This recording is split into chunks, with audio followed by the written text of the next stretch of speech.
The white satin of Simone Walker's wedding gown caught the afternoon light streaming through the stained glass windows of Riverside Chapel. She stood at the altar, her hands trembling slightly as she held a bouquet of cream roses, her dark skin glowing against the ivory fabric. 200 guests filled the pews behind her, their whispers creating a soft murmur that filled the sacred space. Simone's heart pounded as she waited for Brandon Thompson to finish his vows, her mind already racing ahead to their future together. She had planned every detail of this day for 8 months, dreaming of the moment she would finally become Mrs. Thompson. But Brandon wasn't looking at her with love. His brown eyes kept darting to his mother, Patricia, who sat in the front row with her arms crossed and her mouth set in a hard line. Simone noticed, of course. She had noticed Patricia's disapproval from the moment Brandon had introduced them 2 years ago. Patricia Thompson had made it clear that Simone, a teacher's assistant with no family connections and little money, was not good enough for her successful accountant son. Still, Simone had believed that love would be enough. She had believed that Brandon loved her enough to stand up to his mother. "Do you, Brandon Michael Thompson, take this woman to be your lawfully wedded wife?" The pastor's voice rang through the chapel, warm and expectant. The silence that followed lasted only seconds, but to Simone, it stretched into eternity. Brandon's jaw worked, his hands clenching and unclenching at his sides. Simone's stomach dropped, a cold sensation spreading through her chest. Something was wrong. Very wrong. Brandon started, his voice cracking. He looked at his mother again, then back at Simone. "I can't." The chapel erupted in gasps and shocked murmurs. Simone felt the room spin, her grip tightening on her bouquet until the stems bit into her palms through her satin gloves. "What?" The word came out as barely a whisper. "I can't marry you, Simone," Brandon said louder, his face flushing red. "I'm sorry. I thought I could do this, but I can't. My mother is right. We're too different. We want different things. And..."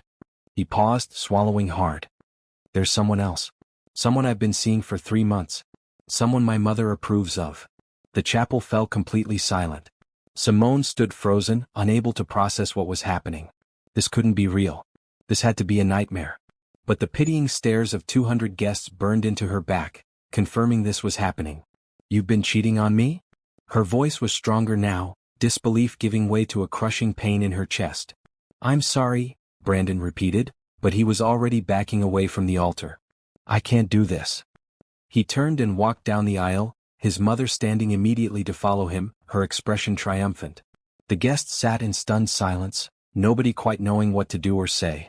Simone stood alone at the altar, her wedding gown suddenly feeling like a costume, her dreams crumbling into dust around her feet. Tears streamed down her face as the reality hit her.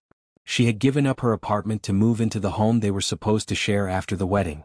She had quit her job to prepare for their honeymoon and their new life together. She had spent her small savings on this wedding, believing it was the start of her happy ending. Now she had nothing. No home. No job. No family to turn to since her grandmother had passed away 6 months ago. She was completely alone.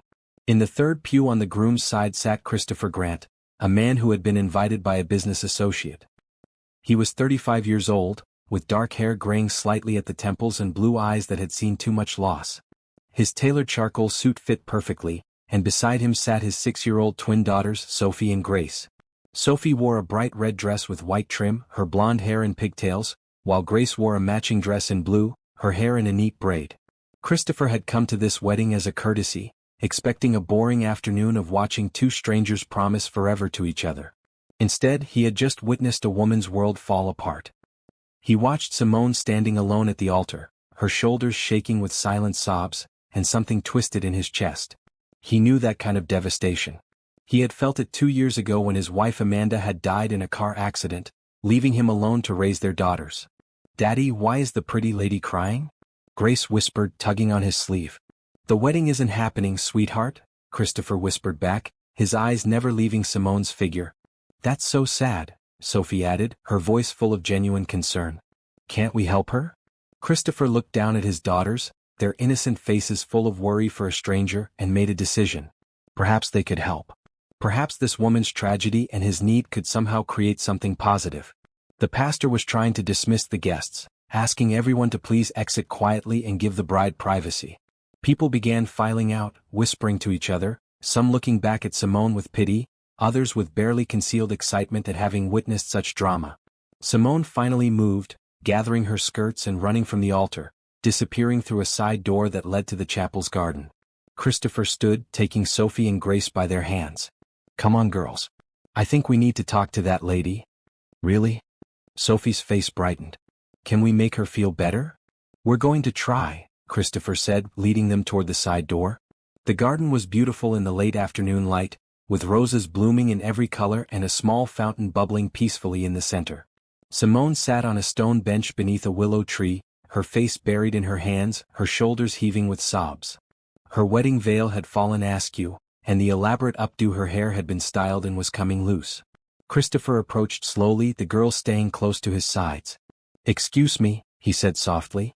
Simone looked up, her brown eyes red and swollen from crying, mascara streaking her cheeks.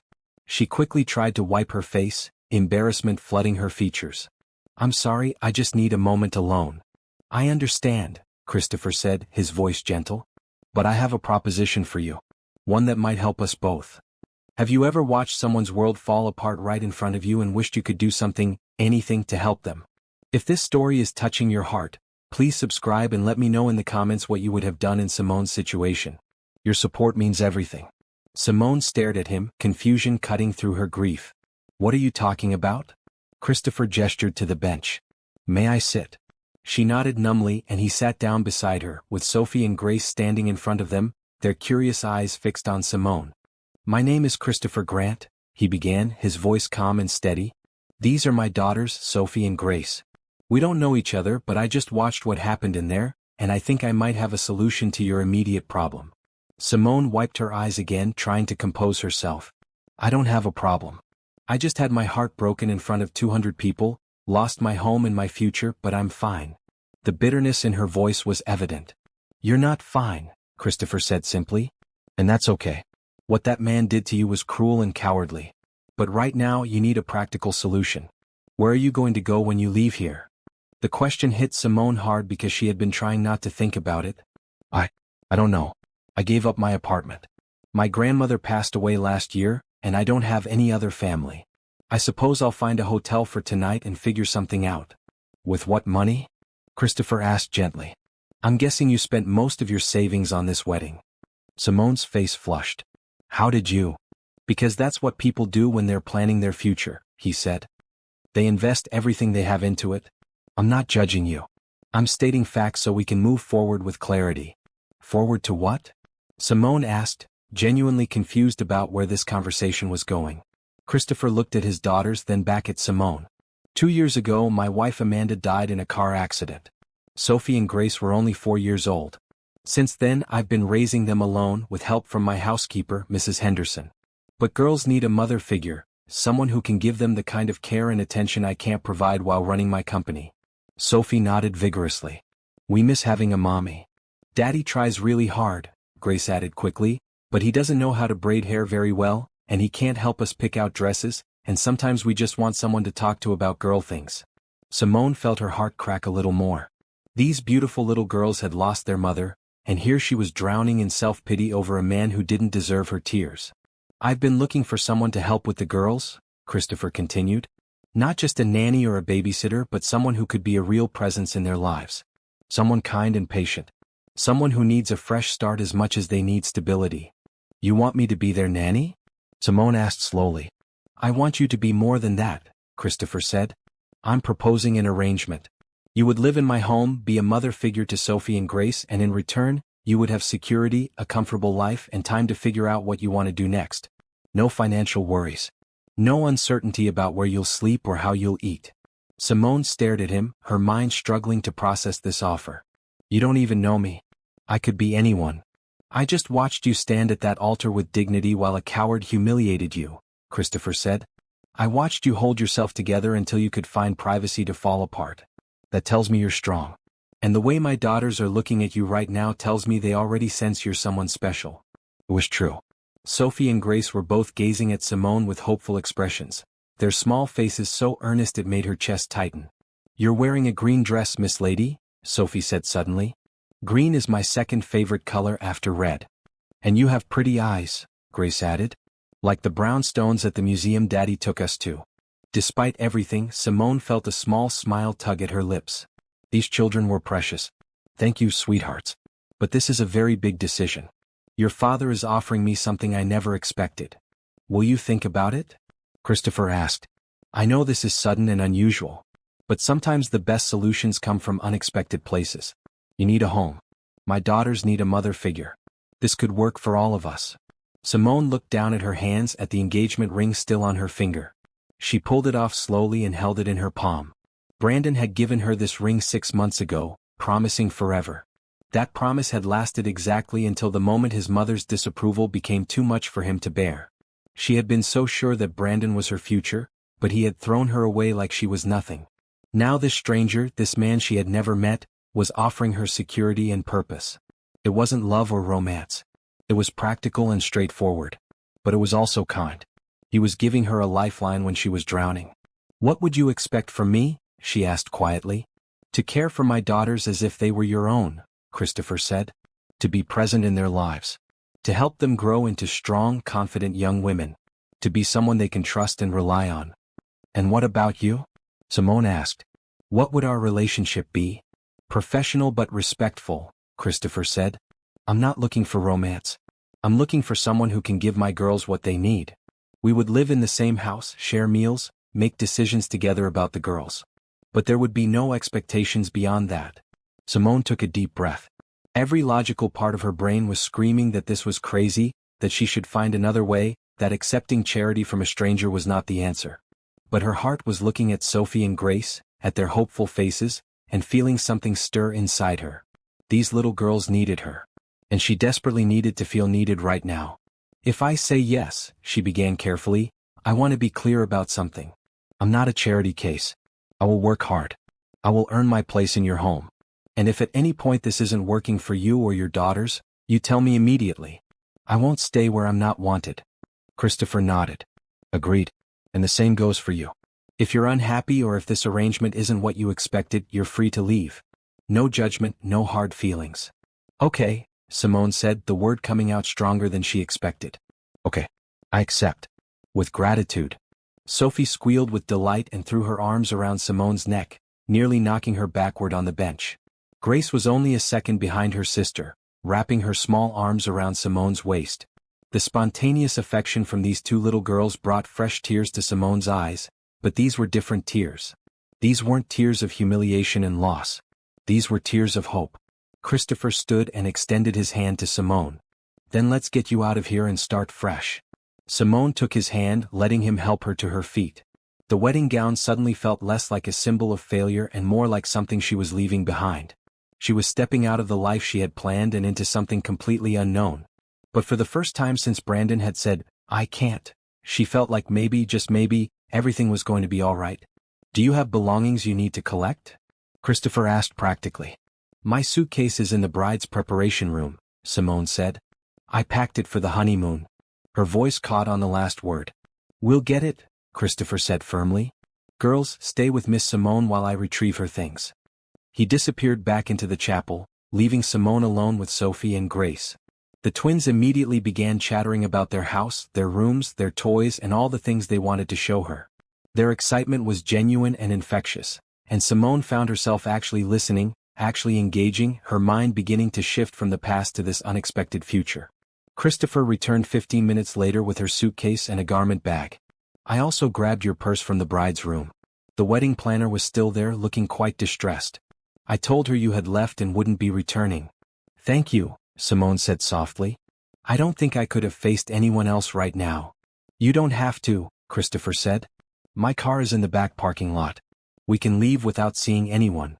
They walked through the garden to a side gate that led to the parking area. Christopher's car was a sleek black sedan, expensive but not ostentatious. He opened the back door for Sophie and Grace, making sure they were buckled in properly, then held the passenger door for Simone. As she settled into the soft leather seat, still wearing her wedding gown, Simone felt like she was in some kind of surreal dream. This morning she had woken up believing she was hours away from marrying the man she loved. Now she was driving away from the chapel with a stranger and his two daughters, heading toward a life she couldn't have imagined even in her wildest thoughts. Are you all right? Christopher asked as he started the car. Simone looked at him, really looked at him for the first time. He had kind eyes, she realized. Sad eyes, but kind. He had known loss too. He understood what it felt like to have your world turned upside down. "I will be," she said honestly. "I think I will be." The Grant mansion sat on 5 acres of perfectly manicured grounds in the most exclusive neighborhood of the city. As Christopher's car pulled through the iron gates and up the long driveway, Simone pressed her face closer to the window, taking in the sight. The house was beautiful, a modern design with lots of glass and clean lines, painted a soft cream color with dark blue accents. Nothing about it was ostentatious or showy, it was simply elegant and welcoming. "This is your home?" Simone asked, unable to keep the awe from her voice. "This is our home now," Christopher corrected gently. "If you're going to live here, you need to think of it as yours too, not just mine." Sophie and Grace were already unbuckling their seatbelts as Christopher parked in the circular driveway. They tumbled out of the car, their earlier energy returning in full force. "Come on, Miss Simone," Sophie called, running toward the front door. "Wait until you see inside." A woman opened the front door before they reached it. She appeared to be in her mid-50s, with silver hair pulled back in a neat bun and a kind, round face. She wore comfortable clothes, black slacks and a light blue cardigan, and her expression was one of warm welcome. "Mrs. Henderson," Christopher said, "this is Simone Walker. She'll be staying with us and helping with the girls." If Mrs. Henderson was surprised by Simone's wedding gown or the sudden appearance of a new person, she didn't show it. She simply smiled and extended her hand. "How lovely to meet you, dear. Please come in.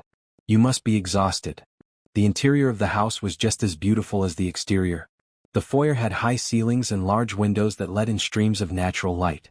The walls were painted in soft neutral tones, and the furniture was comfortable and inviting. Bright artwork hung on the walls, adding splashes of color throughout the space. "Your room is on the 2nd floor," Christopher said, picking up Simone's suitcase. "The girls' rooms are right across the hall from yours and my room is at the end of the corridor. That way you're close enough to hear them if they need anything at night." They climbed a wide staircase with a polished wooden banister, Sophie and Grace racing ahead. The 2nd floor had a long hallway with several doors. Christopher led Simone to the 3rd door on the right and opened it. The room took Simone's breath away. It was spacious and bright, with 2 large windows overlooking the gardens.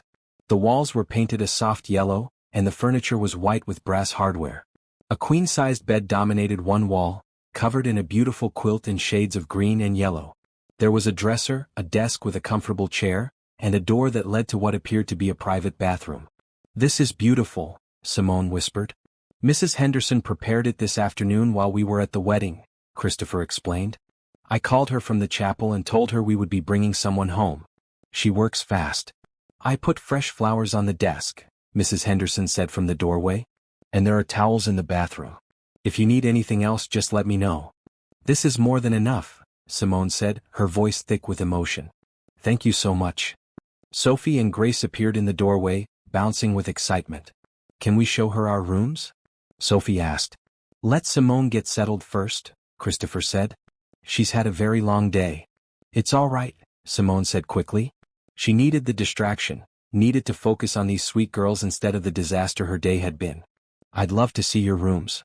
The twins grabbed her hands, one on each side, and pulled her across the hall. Their rooms were side by side, connected by a shared bathroom. Sophie's room was decorated in shades of red and pink, with posters of ballerinas and artists on the walls. Grace's room was blue and purple, with shelves full of books and a cozy reading corner. "This is where we play sometimes," Grace said, opening the bathroom door to reveal a space that was clearly more playroom than bathroom. Toys were neatly organized in bins, and there was a small table with coloring supplies. "Do you like to color?" Sophie asked hopefully. "I love to color," Simone said, smiling at their eager faces. "Maybe we can do some together soon." "Really?" Both girls lit up. "Really," Simone confirmed. "But right now I need to change out of this dress. It's been a very strange day." Christopher appeared behind them. "Girls, let's give Simone some privacy. We'll have dinner in an hour. Mrs. Henderson is making chicken and vegetables." The twins reluctantly said goodbye and followed their father downstairs. Simone returned to her new room and closed the door, leaning against it for a moment as the reality of everything caught up with her. This morning she had been Simone Walker, teacher's assistant and bride-to-be. Tonight she was Simone Walker, live-in caregiver to twin girls and resident of a mansion she could never have afforded in a lifetime of working. She unzipped the wedding dress carefully and stepped out of it, leaving the white satin pooled on the floor. She would deal with it later. Right now she needed comfortable clothes and a clear head. She pulled on jeans and a bright green sweater from her suitcase, washed her face in the beautiful bathroom, and tried to scrub away the remnants of her carefully applied wedding makeup. When she looked in the mirror, she saw a woman she barely recognized. Her eyes were still puffy from crying, her expression uncertain and vulnerable. But beneath that there was something else. A tiny spark of determination. She had accepted Christopher's offer with gratitude and she meant it. She would make this work. She would prove that his faith in her wasn't misplaced. A soft knock on the door interrupted her thoughts. "Simone? It's Mrs. Henderson. May I come in?" "Of course," Simone called, opening the door. Mrs. Henderson entered with a warm smile. "I wanted to check on you, dear. This must all be very overwhelming." "It is," Simone admitted. "But Mr. Grant has been very kind. And Sophie and Grace are wonderful." "They are special girls," Mrs. Henderson agreed. "They've had a hard time since their mother passed. Mr. Grant does his best, but he works very long hours and they need more than what he can give alone." "What was their mother like?" Simone asked quietly. "Amanda was lovely," Mrs. Henderson said, her eyes growing distant. "Full of life and laughter. She and Mr. Grant were very happy together. Her death was sudden and unexpected. A drunk driver ran a red light and hit her car. She died instantly." Simone felt her heart clench. Those poor girls. "And Christopher." "Yes," Mrs. Henderson said. "It's been 2 years but the grief is still there. Mr. Grant throws himself into his work, and the girls miss having a mother's touch. That's why I think your presence here could be very good for all of them." "I'll do my best," Simone promised. "That's all anyone can ask," Mrs. Henderson said kindly. "Now dinner will be ready soon. Come down whenever you're ready." After Mrs. Henderson left, Simone sat on the edge of her new bed, running her hands over the soft quilt. This room, this house, this family were her fresh start. She hadn't asked for it, hadn't expected it, but here it was. And she was going to make the most of it. When she went downstairs 20 minutes later, she followed the sound of voices to a large kitchen at the back of the house. It was a chef's dream with marble countertops, stainless steel appliances, and an island in the center. Sophie and Grace were seated at a breakfast bar, coloring, while Mrs. Henderson moved around the kitchen with practiced efficiency. Christopher stood by the windows looking out at the gardens, a glass of water in his hand. He turned when she entered, his expression unreadable. "How's your room?" "Perfect," Simone said honestly. "Everything is perfect. I don't know how to thank you." "Don't thank me yet," Christopher said with a slight smile. "Wait until you've spent a full day with these two troublemakers." "We're not troublemakers," Grace protested, but she was grinning. "We're angels," Sophie added, making an exaggerated halo gesture with her hands above her head. Simone laughed, the sound surprising her. She hadn't thought she would be able to laugh today, but here she was, standing in a stranger's kitchen, genuinely amused by 2 little girls she'd just met. Dinner was a casual affair around the kitchen table. Mrs. Henderson served perfectly roasted chicken with roasted vegetables and fluffy rice. The conversation flowed easily, mostly led by Sophie and Grace, who wanted to tell Simone everything about their lives. They talked about school, their friends, their favorite books and movies, and their pet rabbit named Snowball who lived in a hutch in the backyard. Christopher mostly listened, occasionally adding a comment or gently redirecting when the girls got too excited. Simone found herself relaxing, the tension of the day slowly easing from her shoulders. This felt natural, sitting around a table with these people, sharing a meal and conversation. After dinner, Christopher announced it was bath time. The girls groaned but complied, running upstairs with promises to be quick. Mrs. Henderson began cleaning up, waving off Simone's offers to help. "You've had enough for one day," the housekeeper said firmly. "Go relax. Tomorrow is soon enough to start helping." But Simone couldn't relax. She followed the girls upstairs, finding them in their bathroom, arguing over who got to use the strawberry-scented bubble bath. Christopher was trying to mediate, looking slightly frazzled. "I can help," Simone offered from the doorway. Christopher looked relieved. "Would you? I need to make a few work calls. They should be in bed by 8. "We've got this," Simone assured him. The next hour was a whirlwind of splashing water, giggles, and negotiations over pajamas.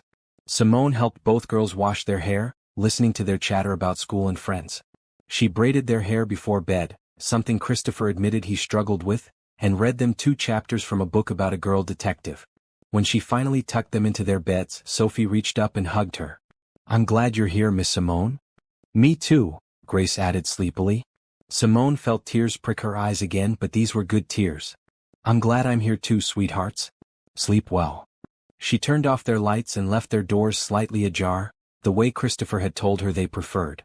When she stepped into the hallway, she found Christopher waiting, leaning against the wall. You're a natural, he said quietly. They're easy to love, Simone replied simply. Yes, they are, Christopher agreed. Thank you for today. I know this wasn't how you planned to spend your wedding day, but you've handled everything with remarkable grace. Simone shook her head. You gave me a lifeline when I was drowning. I should be thanking you. Then let's agree we're helping each other, Christopher said. Good night, Simone. I hope you sleep well. Good night, she replied, watching as he walked to his room at the end of the hall. In her own room, Simone changed into her pajamas and climbed into bed. The sheets were soft and smelled like lavender. Outside her window, she could see the gardens lit by subtle landscape lighting, peaceful and beautiful.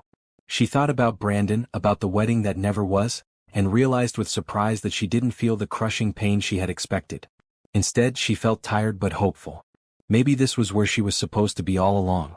Maybe Brandon's betrayal, as horrible as it had been, was actually a blessing that pushed her toward something better. She didn't know what the future held, but for the first time in hours she wasn't afraid of it. With that thought, Simone closed her eyes and fell into a deep, dreamless sleep. Simone woke to sunlight streaming through her windows and the sound of birds singing in the garden.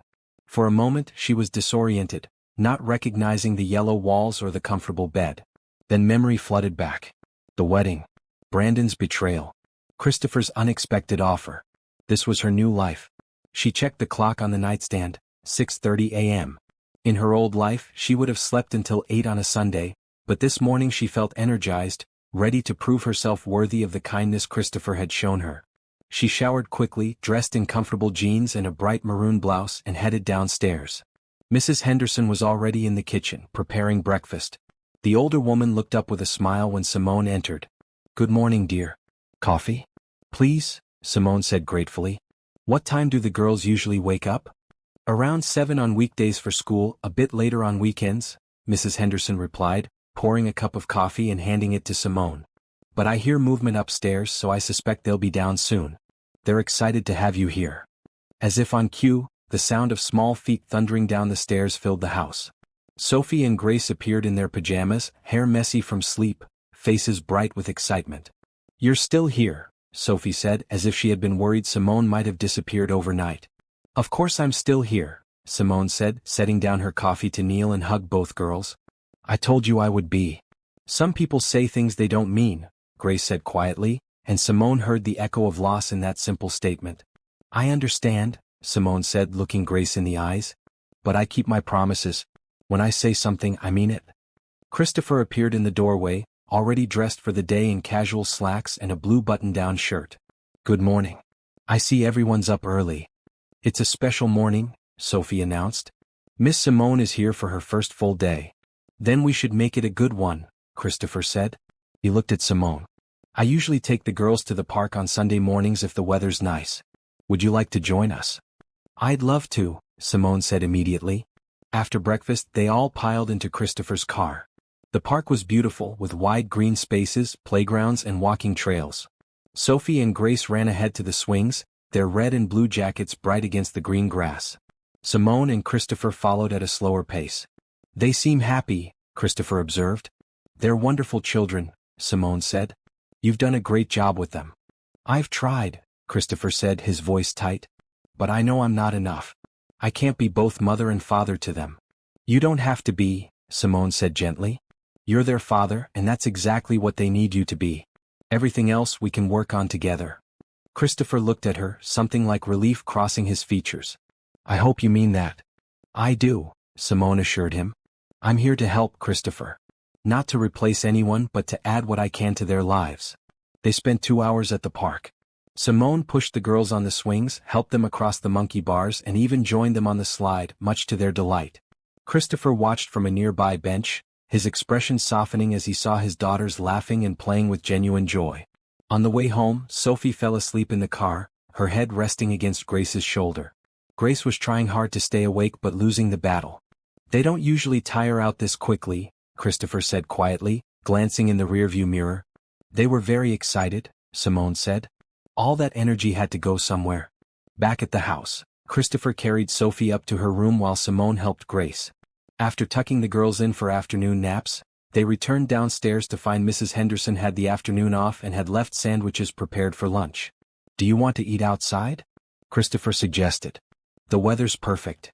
They took their plates to a beautiful patio at the back of the house. The garden stretched out before them, meticulously maintained with flower beds in full bloom. They ate in comfortable silence for a few minutes before Christopher spoke. "Can I ask you something personal?" Simone nodded. "Of course. Why didn't you have anyone at that wedding? No family, no friends?" Simone set down her sandwich, her appetite suddenly gone. "My parents died when I was 12. Car accident. I went to live with my grandmother, but she passed away 6 months ago. As for friends..." She paused, choosing her words carefully. "Brandon didn't like me spending time with other people. He said he needed all my attention.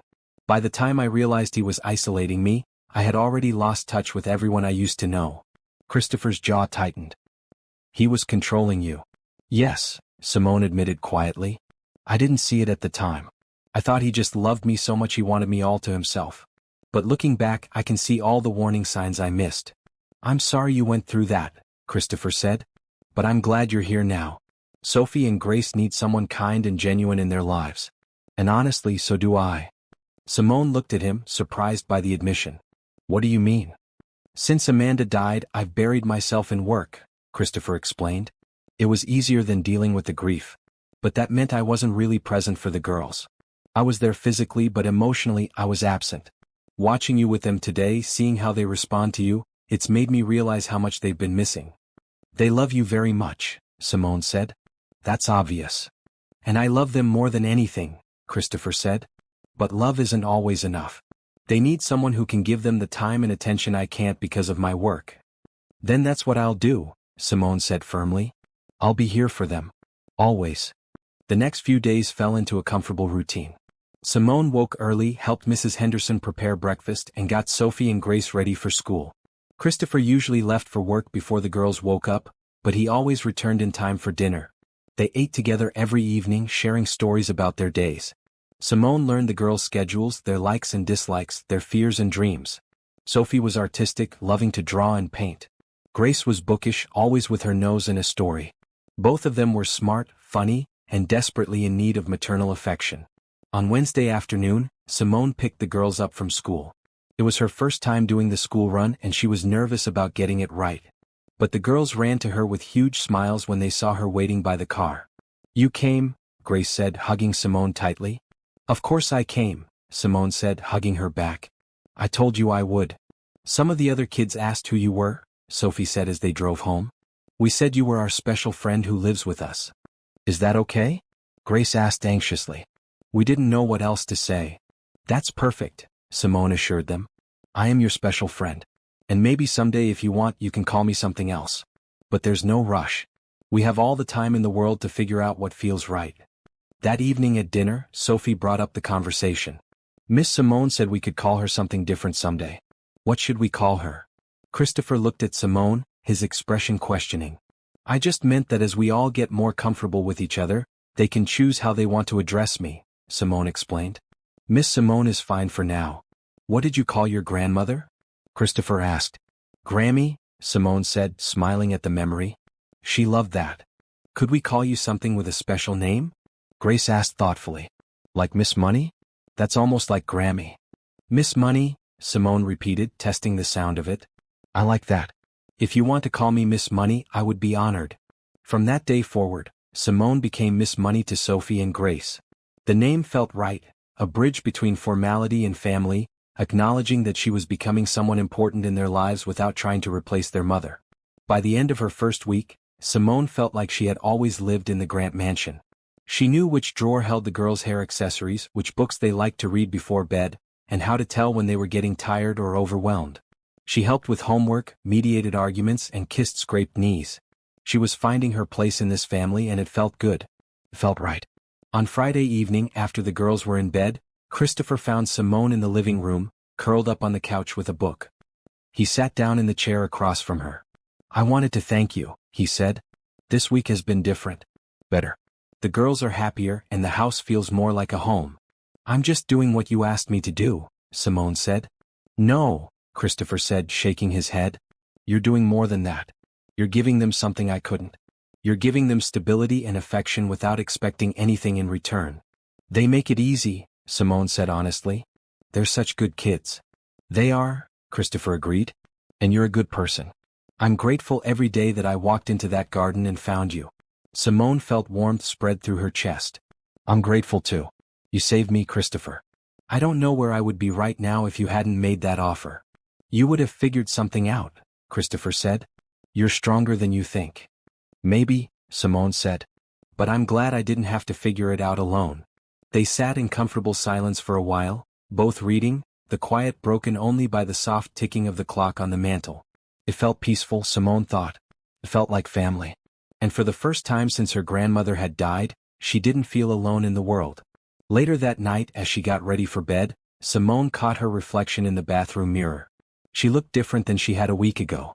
Her eyes were brighter, her expression softer. She was healing, she realized. The pain of Brandon's betrayal was still there, but it was fading, replaced by something new. Hope, purpose, a sense of belonging. She climbed into bed and pulled the soft quilt up to her chin. Through her window, she could see the stars beginning to appear in the darkening sky. Somewhere out there, Brandon was living his life with the woman he had chosen over her. But Simone didn't care anymore. She was exactly where she was meant to be.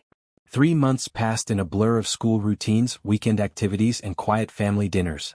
Simone had fully settled into her role in the grand household, and the initial awkwardness of being a stranger in someone else's home had completely disappeared. The mansion felt like her home now, and Sophie and Grace felt like her children. It was mid-November, and the school had announced a mother-daughter event for the following Saturday. The flyer came home in Grace's backpack on a Tuesday afternoon, and both girls were unusually quiet about it. Simone noticed immediately. "What's wrong, sweethearts?" Sophie and Grace exchanged glances, having one of their twin conversations that needed no words. "There's a thing at school," Grace finally said, pulling out the crumpled flyer. "But it's for moms and daughters." "We don't have a mom," Sophie added, her voice small. "So we probably can't go." Simone's heart broke and soared at the same time. She took the flyer and read through it. A Saturday afternoon event where mothers and daughters would do crafts together, have tea and cookies, and share stories. "Would you like me to go with you?" Simone asked carefully, not wanting to assume or overstep. Both girls' faces lit up like Christmas morning. "Really? You would do that?" "Of course I would," Simone said, pulling them both into a hug. "I would be honored to go with you." "But it says mothers," Grace pointed out, always the logical one. "It says mother figures too," Simone said, pointing to the fine print. "That includes anyone who takes care of you and loves you. And I definitely do both of those things." The girls spent the rest of the week excitedly planning what they would wear. On Saturday morning, Simone dressed in a beautiful maroon dress that Mrs. Henderson had insisted she buy for special occasions. Sophie wore her favorite red dress with white flowers, and Grace chose a blue dress with matching ribbons for her hair. Christopher drove them to the school, watching the three of them in the rearview mirror. They were chattering and laughing, completely at ease with each other. When he pulled up to the school entrance, he turned to look at them. "Have fun," he said. "And Simone, thank you for doing this." "It's not a chore," Simone said, smiling. "I'm excited." The school gym had been decorated beautifully, with tables set up for crafts and a long table filled with cookies, tea, and juice boxes. Other mothers and daughters were already there, mingling and laughing. Simone felt a moment of nervousness as they walked in, wondering if she would be judged or questioned about her relationship to the girls. But those fears evaporated immediately. Sophie and Grace proudly introduced her to their teacher, Mrs. Patterson, a kind woman in her 40s with curly red hair. "This is Miss Money," Sophie said. "She lives with us and takes care of us. And we love her," Grace added firmly, as if daring anyone to challenge it. Mrs. Patterson smiled warmly at Simone. "It's wonderful to meet you. The girls talk about you all the time. You've made such a difference in their lives." "They've made a difference in mine too," Simone said honestly. The afternoon was perfect. They made picture frames together, decorating them with paint, glitter, and stickers. The girls insisted on making one for their father too, covering it with blue glitter because Daddy likes blue.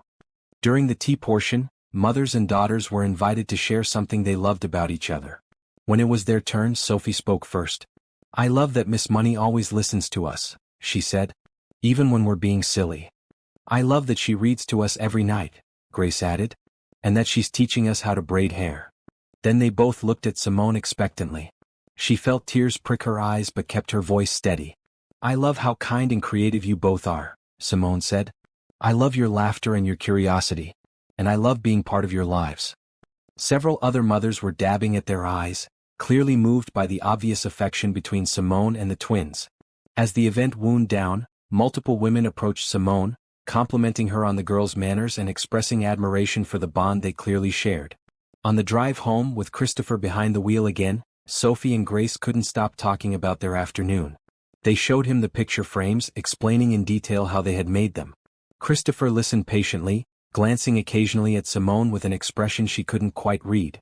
That evening, after the girls were in bed, Christopher asked Simone to join him in his study. It was a room she rarely entered, a masculine space with dark wood furniture and shelves lined with books and business awards. "Sit, please," he said, gesturing to a comfortable leather chair. Simone sat, suddenly nervous. Had she done something wrong? "I wanted to talk to you about today," Christopher began.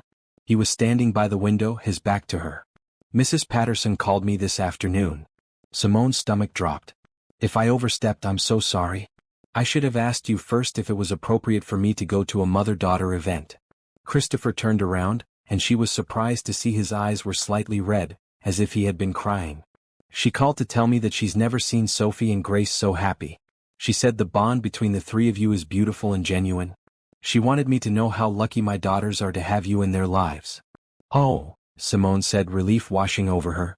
"When Amanda died," Christopher continued, his voice rough with emotion, "I didn't think the girls would ever have that maternal love again. I thought I was enough, that I could be both parents to them. But I was wrong. They needed more than I could give. And then you walked into our lives, or rather, I walked into yours."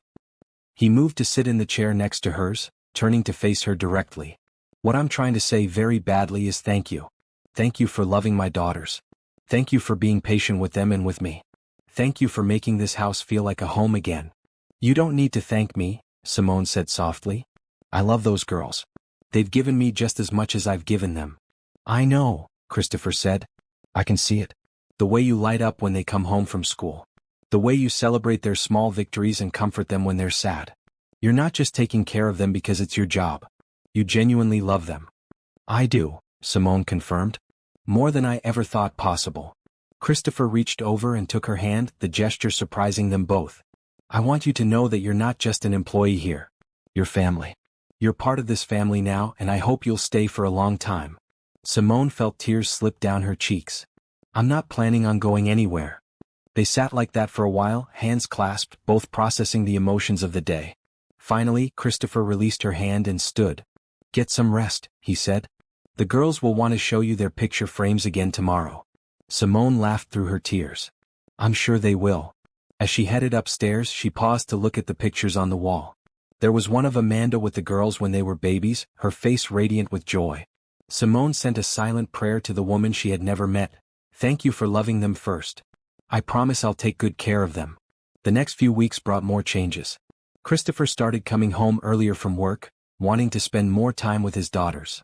They established a new routine where everyone helped prepare dinner together, with Sophie setting the table, Grace washing vegetables, and Christopher managing the grill or stove while Simone coordinated everything. Family game nights became a regular occurrence. They played board games, did puzzles, and sometimes just sat together watching family movies. Christopher's laughter became more frequent, the lines of grief and stress on his face beginning to soften. One evening in early December, as they decorated the house for the holidays, Grace made an observation that changed everything. "We're like a real family now," she said, hanging an ornament on the tree. "A proper family with a mom and a dad and kids." Sophie nodded enthusiastically. "Miss Money is like our mom and Daddy is our dad, and we're all together." Christopher and Simone exchanged glances across the room. Neither of them corrected the girls or tried to explain the technical nature of their arrangement. Because somewhere along the way, without either of them quite realizing when it happened, they had become a real family. That night, lying in bed, Simone thought about how much her life had changed in just a few months. She had gone from being a woman with no family, no home, and no future to being an integral part of something beautiful. She had 2 little girls who loved her, a kind man who respected and appreciated her, and a purpose that filled her days with meaning. And somewhere deep in her heart, in a place she wasn't quite ready to examine too closely, She knew that her feelings for Christopher were changing too. He wasn't just her employer or the father of the children she cared for. He was becoming someone important to her. Someone whose smile made her day better, whose presence made her feel safe, whose quiet kindness made her believe in goodness again. But those were thoughts for another day. Right now she was content to be exactly where she was, doing exactly what she was doing. Loving Sophie and Grace, building a home and slowly, carefully healing from the wounds of her past. Christmas at the Grant Mansion was magical. Simone had never experienced a holiday quite like it. She and the girls spent weeks planning and preparing, making decorations and baking cookies. Christopher took time off from work, something Mrs. Henderson said he rarely did, to be present for everything. On Christmas morning, Sophie and Grace woke everyone up at dawn, bouncing with excitement. They raced downstairs to find the tree surrounded by presents wrapped in bright paper. Simone had stayed up late the night before helping Christopher arrange everything, and seeing the girls' faces made every minute of lost sleep worth it. "There's one for you, Miss Money," Grace said, pulling a large box from under the tree. "For me?" Simone was surprised. She had bought gifts for everyone else but hadn't expected anything in return.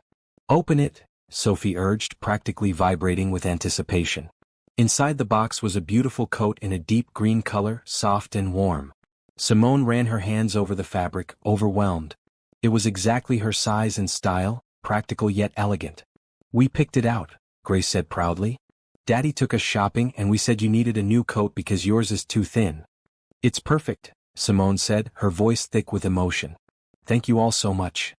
Christopher was watching her with an expression that made her heart skip. "There's something else," he said, handing her a smaller box.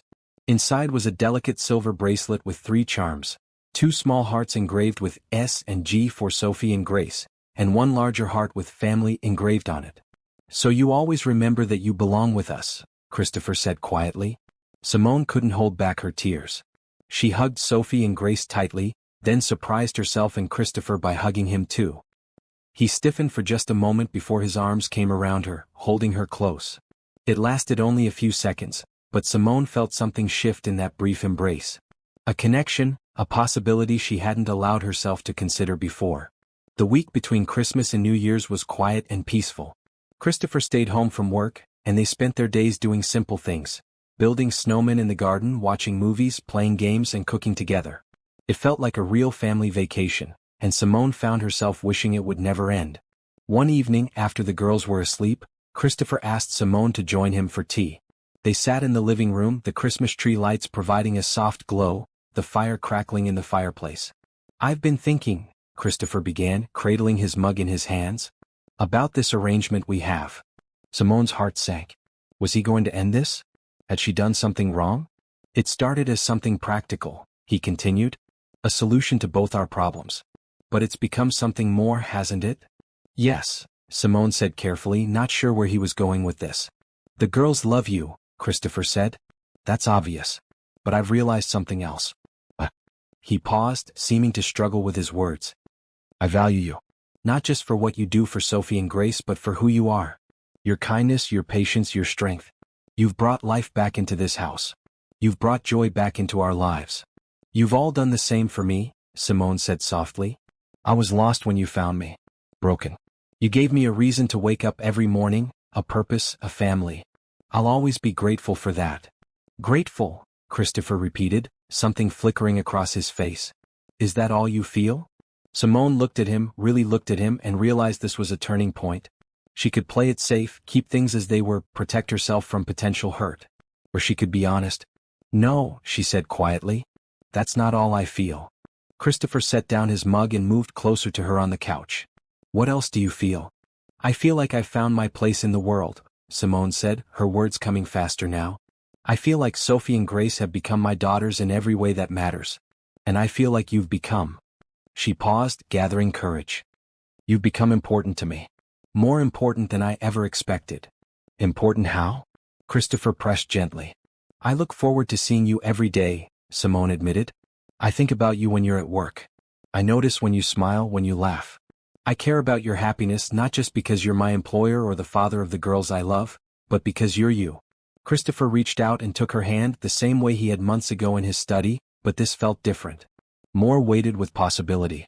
"I've been feeling the same way," he confessed. "At first I felt guilty about it. Amanda hasn't been gone that long and I thought I was betraying her memory. But then I realized that Amanda would want Sophie and Grace to be happy. She would want them to have love in their lives. And she would want me to be happy too. I'm not trying to replace her, Simone said quickly. I could never replace her. I know that, Christopher said, squeezing her hand. You're not replacing anyone. You're adding something new to our lives. Something we all need. They sat like that for a long time, hands clasped, the silence comfortable and full of unspoken understanding. Nothing had been formally declared, no grand pronouncements of love had been made. But something had shifted between them, a foundation had been laid for something more than what they had started with. We should take this slowly, Christopher finally said. For the girls' sake and for ours. We're building something good here. I don't want to rush it and risk ruining it.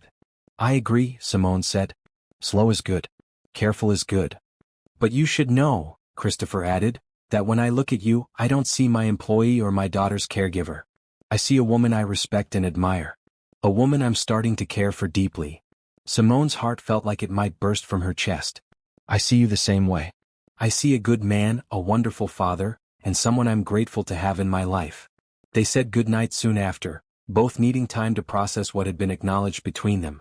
Simone went to her room and lay in bed, staring at the ceiling, her mind racing. She had feelings for Christopher. Real, genuine feelings. And he had feelings for her too. The next few weeks were a study in careful navigation. Christopher and Simone continued their routines with Sophie and Grace, but there was a new awareness between them. Small touches lingered a bit longer. Glances held more meaning. Conversations went deeper. Christopher started inviting Simone to join him for coffee in the mornings before the girls woke up. They would sit in the kitchen talking about their childhoods, their dreams, their fears.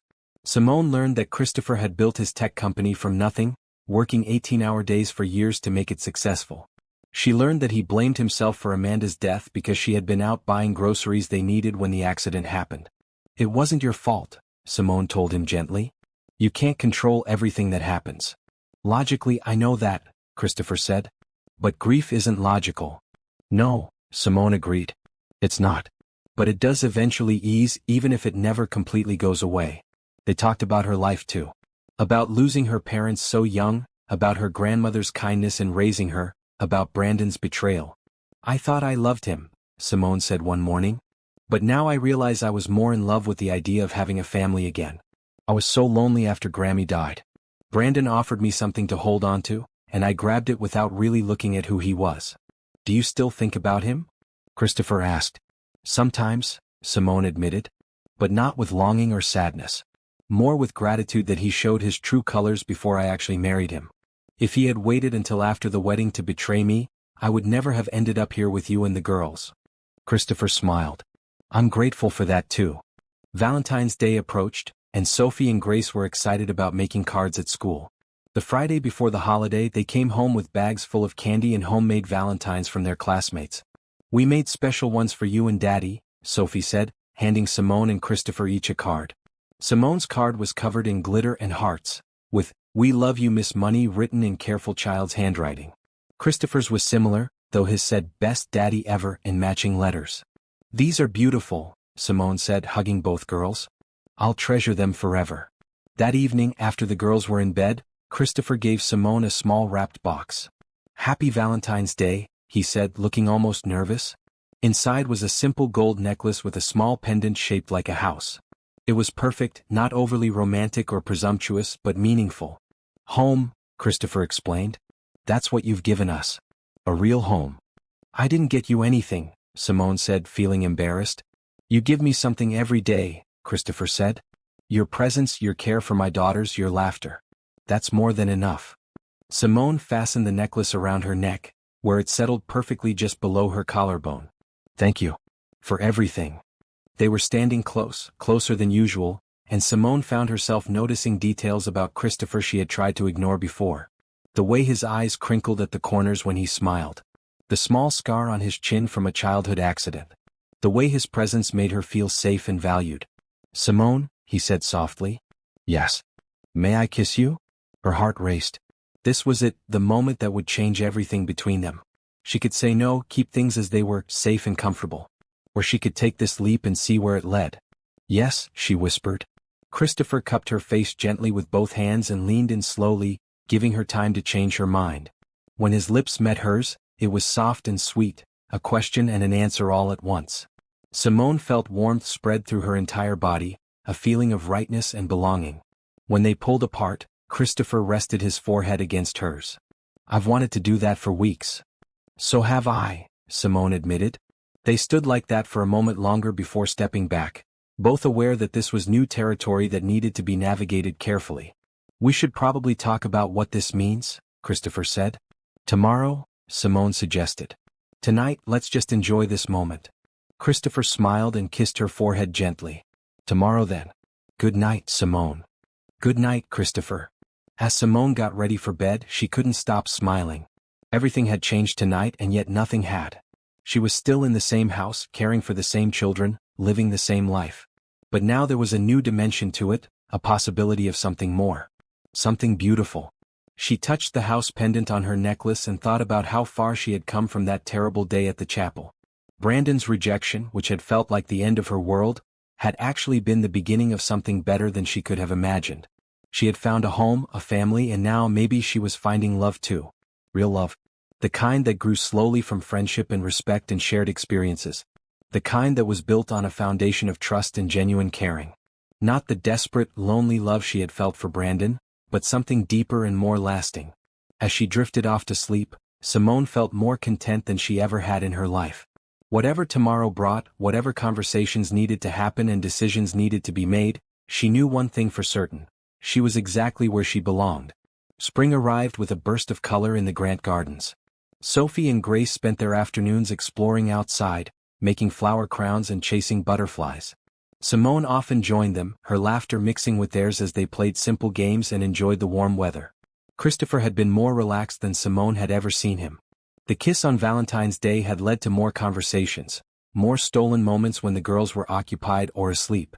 They hadn't told Sophie and Grace about the change in their relationship, wanting to be sure of what they were building before bringing the children into it. But there was a new warmth in the household, a sense of completeness. It was a Saturday afternoon in April when everything suddenly got complicated. Simone was in the garden with the girls, planting tomato seeds in a small plot Mrs. Henderson had designated for them. They were covered in dirt, laughing and chatting when the doorbell rang. Mrs. Henderson came out to the garden a few minutes later, her expression uncertain. "Simone, there's someone at the door asking for you. A man named Brandon Thompson." Simone froze, her hands still in the soil. "Brandon. Here. After all these months." "I'll handle it," Christopher's voice came from behind them. Simone hadn't even heard him come outside.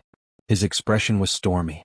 "No," Simone said, standing and brushing the dirt from her jeans. "I'll talk to him. I need to." Christopher looked like he wanted to argue but nodded. "I'll be right inside if you need me." Simone walked to the front of the house, her heart pounding. Through the open door she could see Brandon standing on the porch. He looked the same, his hair cut short, his clothes expensive and carefully chosen. But there was something different in his eyes. Desperation. "Hello, Brandon," she said, stepping outside and closing the door behind her. She didn't want him in the house, in the home she had built with the Grants. "Simone," he said, relief flooding his face. "Thank God. I've been trying to find you for weeks." "Why?" she asked, her voice flat. "Because I made a mistake," Brandon said, stepping closer. She stepped back, maintaining distance between them. "The biggest mistake of my life. Leaving you at the altar, humiliating you like that, I've regretted it every single day since." "Have you?" Simone crossed her arms. "Or are you just regretting that things didn't work out with whoever you left me for?" Brandon had the decency to look ashamed. "She and I didn't last. It was all wrong from the beginning. My mother pushed me toward her because her family has connections, but there was no real connection between us. Not like what you and I had." "What we had," Simone said slowly, "was you controlling me, isolating me from friends and making me doubt myself. What we had was you being too weak to stand up to your mother. What we had was you publicly humiliating me on what was supposed to be the happiest day of my life." "I know," Brandon said, running his hands through his hair. "I know I was terrible to you. But I've changed. I've been going to therapy. I've been working on myself. I realize now what I lost." "Then I'm happy for you," Simone said sincerely. "Growth is good. But it doesn't change anything between us." "It could," Brandon said urgently. "Simone, I love you. I always have. I was just too stupid and scared to show it properly. Give me another chance." Let me prove that I can be the man you deserve. Before Simone could respond, the front door opened. Christopher stood there, not saying anything, just present. And behind him, Sophie and Grace peered out curiously, still in their garden clothes. Brandon looked at them, confusion crossing his face. Who are they? My family, Simone said simply. Your family? Brandon's voice rose. Simone, you don't have family. That's why I came here, to offer you a fresh start. A real home. Marriage, kids, everything we planned. I have all of that already, Simone said calmly. I have a home. I have children I care for. I have people who value me and respect me. You're a nanny? Brandon's tone was dismissive, almost mocking. Is that what you're doing? Playing house with someone else's kids? Simone felt Christopher tense behind her, but she held up a hand. This was her conversation to finish. I'm not playing anything, she said, her voice strong and clear. I'm living. I'm building a life that brings me joy. I have 2 beautiful girls who love me and I love them. I have a place where I belong, where I'm valued for who I am, not who someone wants me to be. And what about him? Brandon jerked his chin toward Christopher. Is he part of this fantasy too? Christopher gave me a chance when I had nothing, Simone said. He saw value in me when I couldn't see it in myself. He treats me with respect and kindness. He's a better man than you could ever hope to be. Brandon's face flushed red. So you're sleeping with him? You moved on that quickly? That's none of your business, Simone said firmly. My life is none of your business anymore. You made that choice on our wedding day. I'm offering you a second chance, Brandon said, his voice hardening. Don't be stupid enough to turn it down. What do you think is going to happen here? He's a billionaire, Simone. You're a glorified babysitter. He'll get bored and move on, and then where will you be? Miss Money isn't a babysitter. Grace's voice came from the doorway, small but fierce. She's our family. And we love her, Sophie added, stepping forward to stand next to her sister. And Daddy loves her too. The simple declaration from a 6-year-old hung in the air. Christopher put his hands on the girl's shoulders, his expression steady as he looked at Brandon. I think you should leave, Christopher said, his voice calm but with an edge that suggested he wouldn't ask twice. Brandon looked between them all, his expression shifting from anger to something like panic. Simone, please. Don't throw away what we could have over some temporary situation. There's nothing temporary about this, Simone said. I'm not going with you, Brandon. I'm not interested in giving you a second chance. I'm exactly where I want to be, with the people I want to be with. You'll regret this, Brandon said, but there was no real threat in his voice, just sadness. You'll realize you gave up your real chance at happiness for a fantasy. The only thing I regret, Simone said, is that I didn't see who you really were sooner. But I'm grateful that I got away before I tied my life to yours permanently. You did me a favor when you left me at that altar. You set me free to find something real. Brandon stood there for a moment longer, then turned and walked to his car, a sleek sedan parked in the driveway. He didn't look back as he got in and drove away. Simone watched him go, feeling a strange mixture of pity and relief. Once she had thought he was her future. Once she had believed she loved him. But standing here now, with Christopher behind her and Sophie and Grace peeking around him, she realized she had never really known what love was until she came to this house. As Brandon's car disappeared through the gates, Simone turned back to face Christopher and the girls. Grace immediately ran forward and wrapped her arms around Simone's waist. Are you sad? Grace asked, looking up with worried eyes. No, sweetheart, Simone said honestly, kneeling down to hug both girls properly. I'm not sad at all. I'm actually very happy. That man was mean, Sophie said, her face scrunched up with displeasure. He said bad things about you and Daddy. Some people say mean things when they're hurt or angry, Simone explained. But words can't hurt us if we don't let them. And I'm not letting his words hurt me because I know the truth. I know where I belong. Christopher helped her stand, keeping one hand on her back, a gesture of support. Are you really okay? I am, Simone said, looking up at him. For the first time I think I really am. Seeing him again made me realize how far I've come. How much I've healed. And how much I have here that's worth protecting. They went back inside together, the girls running ahead to wash their hands and get back to their garden project. Christopher and Simone stood in the foyer just looking at each other. I'm sorry he came here, Christopher said. If I had known he would show up, I would have. You would have what? Simone asked gently. You couldn't have stopped him. And honestly, I'm glad he came. I needed that closure.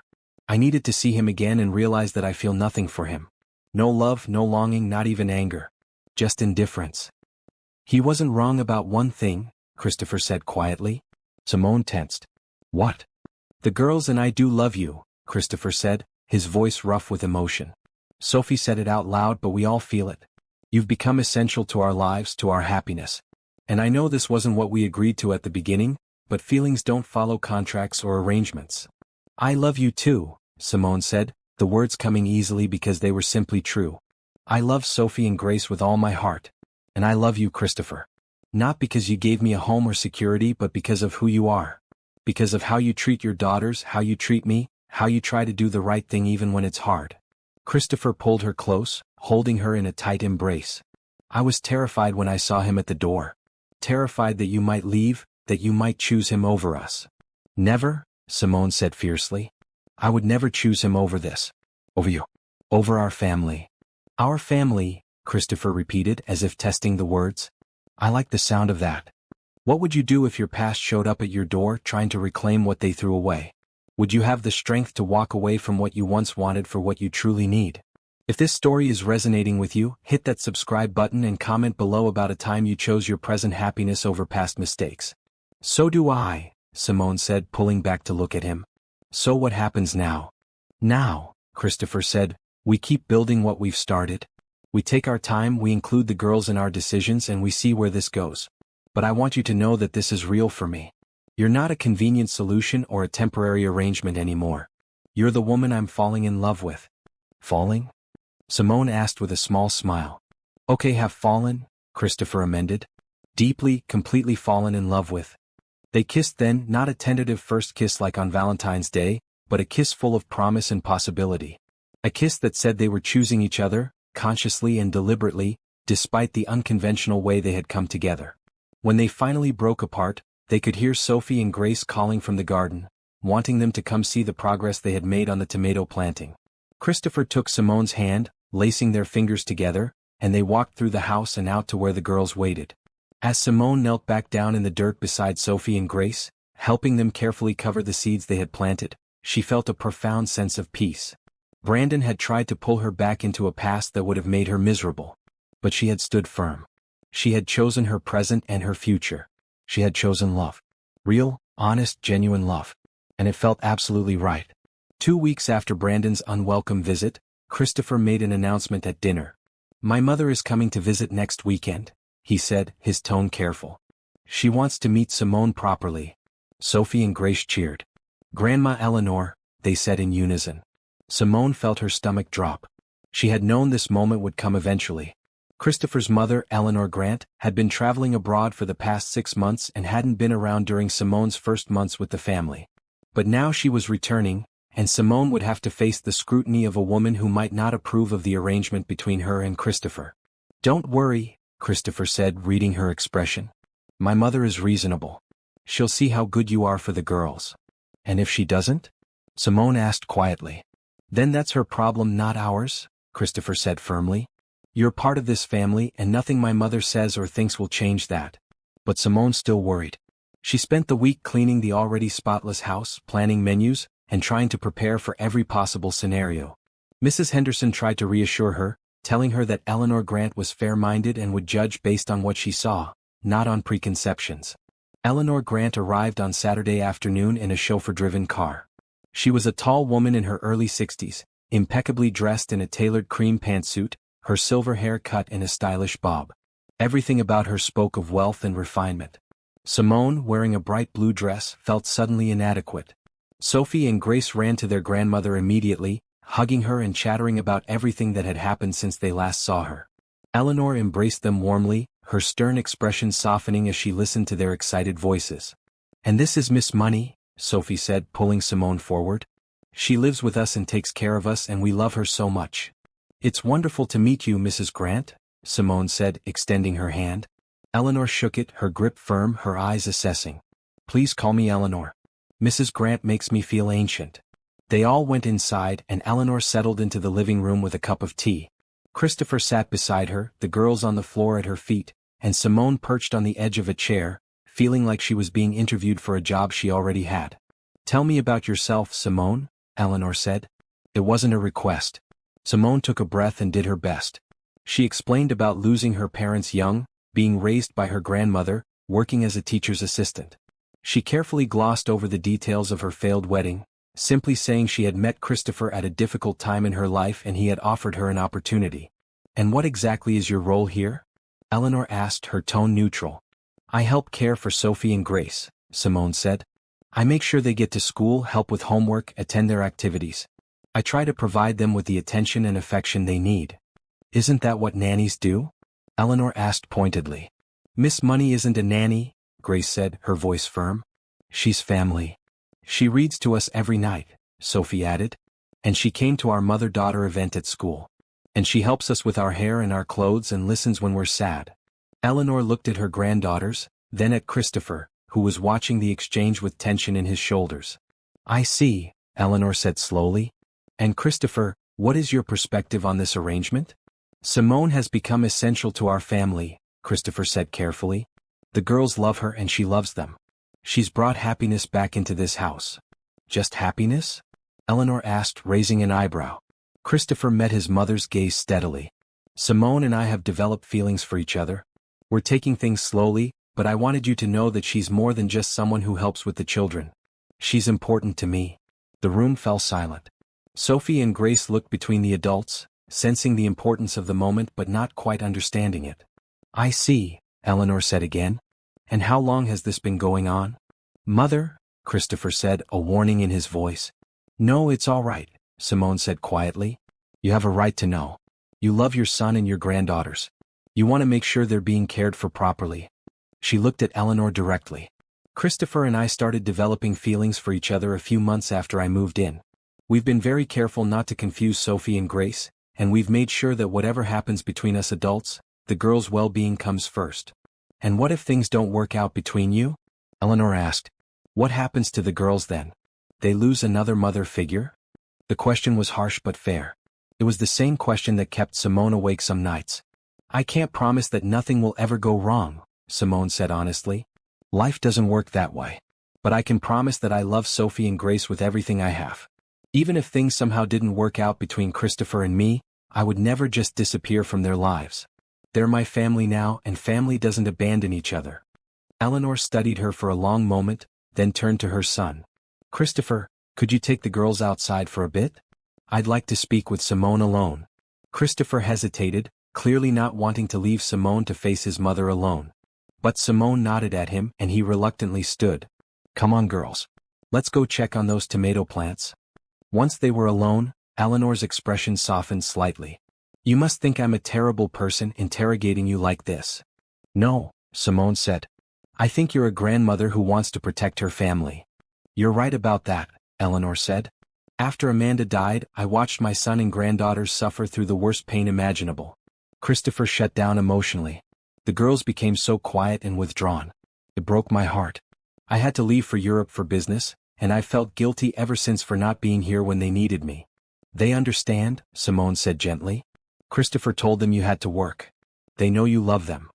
And now I return to find my son involved with a woman he met under questionable circumstances," Eleanor continued.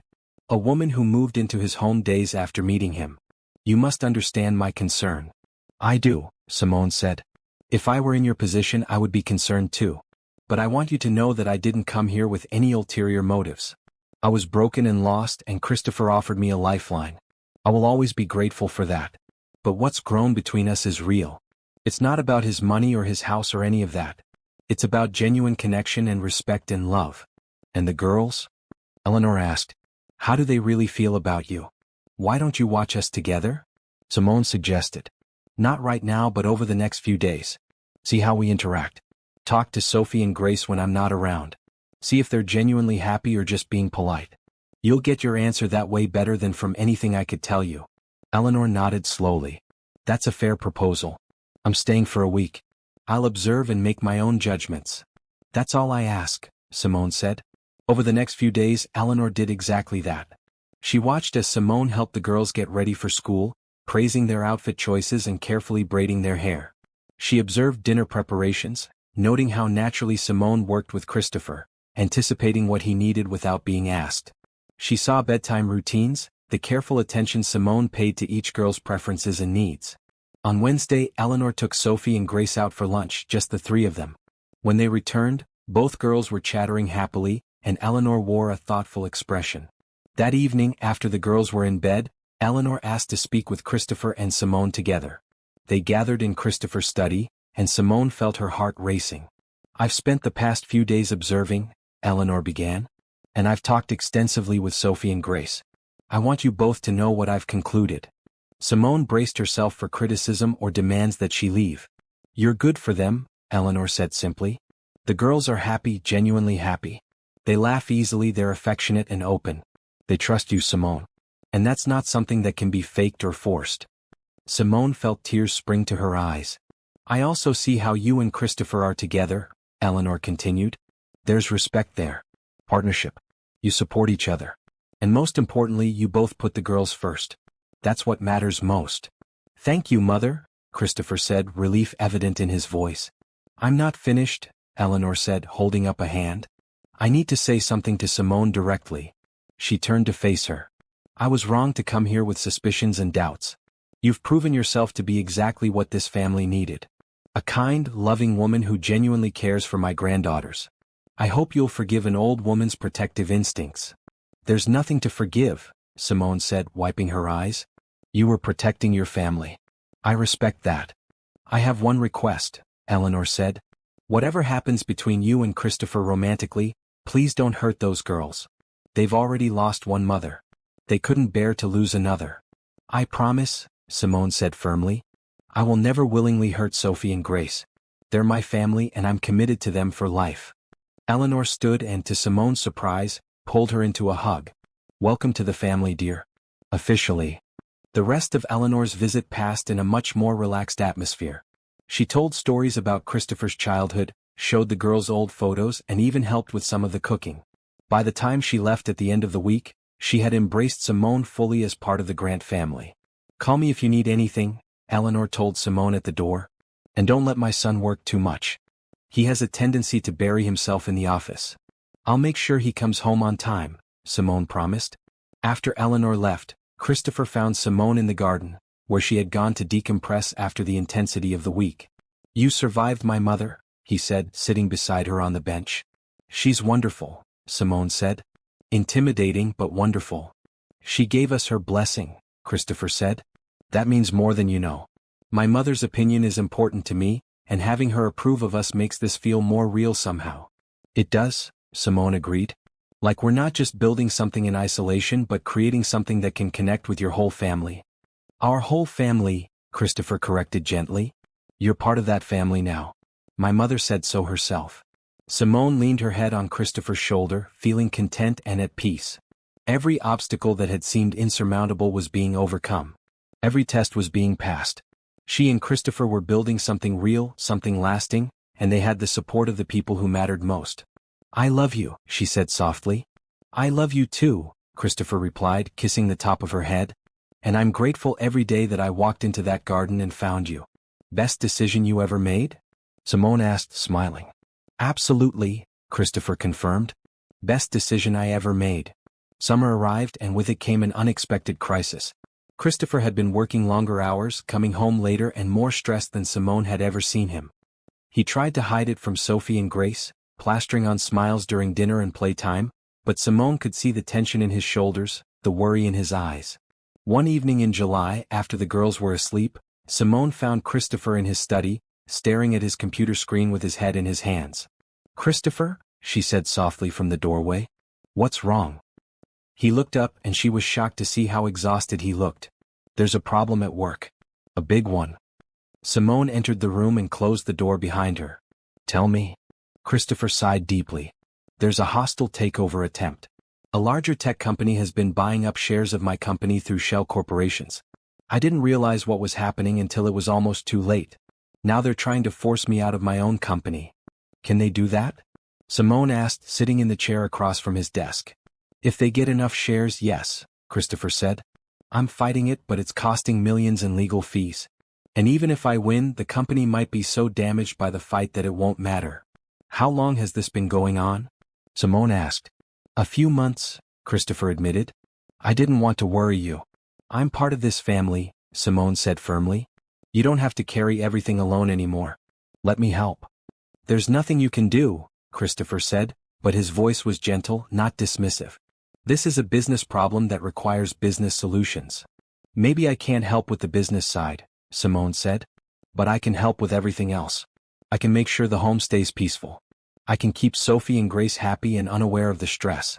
I can be here for you when you need to talk or just need someone to sit with you in silence. Christopher's eyes filled with tears, and Simone realized she had never seen him cry before. I'm terrified, he admitted. Not just of losing the company, though that would hurt, but of losing everything I've built. Of not being able to provide for the girls, for you. Simone moved around the desk and knelt beside his chair, taking his hands in hers. Listen to me very carefully. The company doesn't make you who you are. The money doesn't define your worth. Sophie and Grace don't love you because you're rich. They love you because you're their father. Because you read to them and tucked them in and listened to their stories. And I don't love you because of your wealth or your house or any of that. What if we lose everything? Christopher asked, his voice breaking. Then we'll figure it out together, Simone said firmly. We'll downsize. We'll adjust. But we'll be together, and that's what matters. You gave me a home when I had nothing. Do you really think I would abandon you if your financial situation changed? Christopher pulled her up into his lap, holding her tightly. I'm supposed to be strong. I'm supposed to handle everything. You don't have to be strong all the time, Simone said, stroking his hair. That's what having a partner means. When you're tired, I can be strong. When I'm struggling, you can lift me up. We take turns carrying each other. They sat like that for a long time, Christopher holding on to Simone like she was his anchor in a storm. When he finally pulled back, his eyes were clearer, more focused. Thank you, he said. I needed to hear that. Anytime, Simone said. Now, what can we do to make this situation better? Over the next few weeks, they worked together to manage the stress. Simone made sure Christopher ate properly and got enough sleep, even if it meant forcibly removing his laptop at midnight. She kept the household running smoothly, ensuring that Sophie and Grace remained happy and unaware of any problems. She listened when Christopher needed to vent and offered perspective when he got too caught up in worst-case scenarios. Christopher's lawyers worked around the clock, and slowly they began to turn the tide. They discovered irregularities in how the acquiring company had purchased shares, providing grounds to challenge the takeover. Public opinion shifted in Christopher's favor when the story broke in the media, with several industry leaders speaking out against hostile takeovers that destroyed innovative companies. But the toll on Christopher was evident. He was thinner, more tired, aged by stress. One evening, Simone found him sitting on the floor of his study, surrounded by papers, looking completely defeated. They're offering a settlement, he said without looking up. I could keep control of the company, but I'd have to give up a significant portion. It would mean downsizing, possibly laying off employees who've been with me since the beginning. What do you want to do? Simone asked, sitting beside him on the floor. I don't know, Christopher said. Part of me wants to keep fighting to prove they can't take what I built. But another part just wants this to be over so I can focus on what really matters. What really matters? Simone prompted. You. The girls. Our life together, Christopher said, finally looking at her. This past month has shown me something important. The company used to be everything to me. It was my legacy, my purpose. But now I realize it's just a job. An important job, but still just a job. My real legacy is Sophie and Grace. My real purpose is being present for them and for you. Simone took his hand. Whatever you decide, I support you. If you want to fight, we'll fight. If you want to settle and move on, we'll do that. There's no wrong choice here. I think I want to settle, Christopher said slowly. I want this to be over. I want to come home on time every day. I want to have dinner with my family without checking my phone every 5 minutes. I want to live again, not just survive. Then settle, Simone said simply. And know that you're not giving up or giving in. You're choosing what's most important. Christopher made the decision that week. He accepted the settlement, maintaining majority control of his company but ceding enough shares to end the hostile takeover attempt. Yes, it meant changes at work. Yes, it meant he was less wealthy than before. But it also meant the constant stress lifted and he could finally breathe again. The first evening after the settlement was finalized, Christopher came home at 5 o'clock, the earliest he had been home in months. Sophie and Grace were stunned to see him walk through the door while they were still doing homework at the kitchen table. Daddy, Sophie squealed, running to hug him. You're home so early. I am, Christopher said, scooping her up. And from now on, I'm going to be home early every day. Really? Grace asked, hope shining in her eyes. Really? Christopher confirmed. I made some changes at work so I can spend more time with the people I love. That evening they had a celebratory dinner. Mrs. Henderson made everyone's favorite dishes, and they ate on the patio as the sun set, filling the garden with golden light. Sophie and Grace chattered about their day, and Christopher listened attentively, asking questions and really engaging instead of being distracted by work thoughts. After the girls went to bed, Christopher and Simone sat together on the patio swing, watching fireflies dance through the garden. I feel lighter, Christopher said. Like I've been carrying a weight I didn't even realize was there until it was gone. You made the right choice, Simone said. I made the choice you helped me see, Christopher corrected. You reminded me what's really important. I was so caught up in protecting what I thought defined me that I was missing what actually does define me. Being a father. Being a partner to you. Being present and engaged with life instead of just working through it. I'm proud of you, Simone said softly. It takes courage to let go of something you built, even partially. I didn't let go of what matters, Christopher said, pulling her closer. I let go of what doesn't. And that's made all the difference. They sat in comfortable silence for a while, the evening sounds of crickets and distant traffic a soothing backdrop. Simone, Christopher said eventually, I've been thinking about something. What's that? About us. About where we're going, he said. We've been taking things slowly, being careful for the girls' sake and for our own. But I think we both know where this is heading. Simone's heart began to race. Where do you think it's heading? Toward forever, Christopher said simply. I love you. Sophie and Grace love you. You're already part of our family in every way that matters except one. What way is that? Simone asked, though she thought she knew. Legally, Christopher said. Officially. I want you to be my wife, Simone. Not right now and not tomorrow. But someday when we're both ready and the girls are ready, I want to make this permanent. Simone felt tears slide down her cheeks. I want that too. Good, Christopher said, kissing her forehead. Then we're on the same page. We'll know when the time is right. They didn't need to say anything more. They had acknowledged what they were building, given it a name and a future. Everything else could wait until the moment was perfect. As summer turned to fall, life settled into a new, better rhythm. Christopher was home every evening for dinner. He attended every school event, every parent-teacher conference, every small milestone. He was present in a way he hadn't been since Amanda died, and Sophie and Grace blossomed under the attention. Simone continued to care for the girls and manage the household, but now she did it as an equal partner with Christopher rather than as an employee. They made decisions together, parented together, built their life together. In September they took a family vacation to the beach. It was the first real vacation Christopher had taken in 3 years, and it was perfect. They built sandcastles, swam in the ocean, collected shells, and ate ice cream for breakfast because why not? Sophie and Grace were in heaven, and watching Christopher relax completely, seeing the stress lines fade from his face, made Simone's heart full. One evening as they walked along the beach at sunset, the girls running ahead to chase waves, Christopher took Simone's hand. Thank you, he said. For what? For saving me, Christopher said. I didn't realize I needed saving until you came into my life. I was going through the motions, existing but not really living.